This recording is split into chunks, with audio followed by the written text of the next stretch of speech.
Hi, my name is Rick Perry.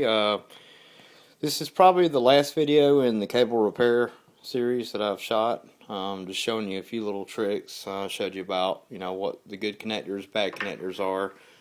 Want to show you one last thing that you can try. This works real good. I've done it on stage before. All you need, get you a real good quality screwdriver, the one that you take the connectors apart with, and keep this on you at all times.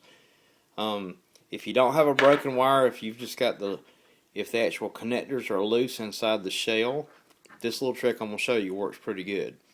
But before I show you this trick, I want to show you what happens to these things. The cheap connectors right here where the lock is, if you look on the back side here, I've hammered this one back down. But what happens is the actual crimp right here loosens up, and the whole black part here will just wobble around. Well, if you'll take it, I've got my little holder here, and take you a screwdriver,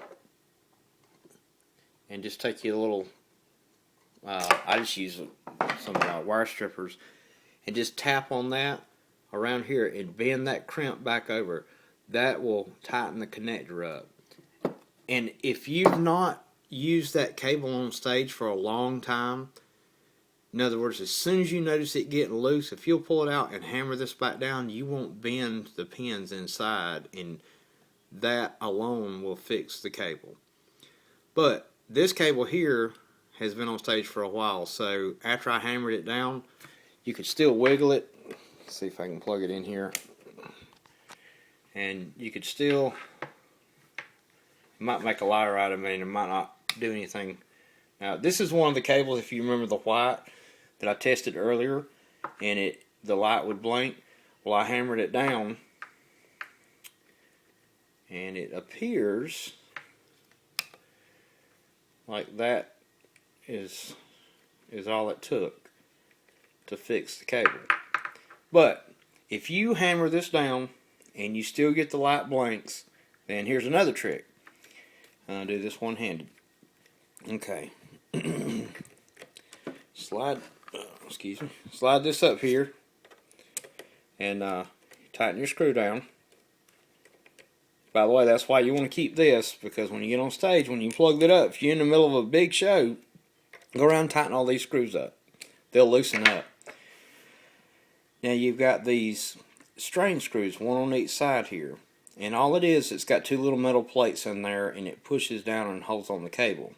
Well, one neat trick is if you'll twist this cable about twice, 2.5 times, and then tighten these screws down, it puts these pins at a slight angle because it's twisting everything up inside.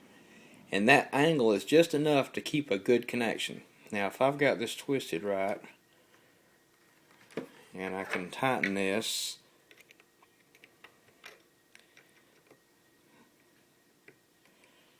trying to hold the cable and all. Now I want to tighten the other side too, but that's enough to keep it from untwisting. And now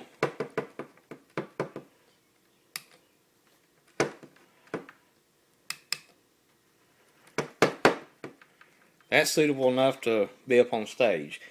You might not want to put this connector on a singing mic, especially if they take it off of the stand and walk around with like a SM58 this plugged into it. This will give trouble. If you have wired mics on stage, always use Horizon or Switchcraft ends on the mics.